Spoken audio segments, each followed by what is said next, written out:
طے کرنا ہے کہ کب دینا ہے، مگر یہ تم پہ ہے کہ کیا لینا ہے۔ جب وہ عطا کی ٹھان لیتا ہے تو مانگنے کی وجہیں خود ہی بنتی چلی جاتی ہیں۔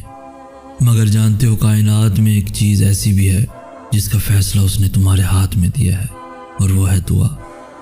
کس کو توفیق دینی ہے اور کس کو نہیں، اس کا فیصلہ خود اللہ کرتا ہے۔ آزمائشوں سے معجزوں تک سب اس کے حکم سے ہوتا ہے۔ سجدے انسان کے بس میں نہیں ہوتے، سب اس کے حکم سے ہوتا ہے۔ دعاؤں کے فیصلے اللہ نے اپنے ہاتھ میں رکھے ہوتے ہیں۔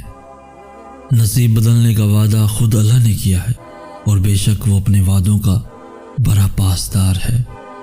اللہ کی اگر رضا نہ ہوتی تو کیوں دہراتی تمہاری زبان ایک ہی دعا بار بار۔ اللہ اپنی محبت تک لانے کے لیے تمہیں اس سے آزماتا ہے جس سے تم محبت کرتے ہو۔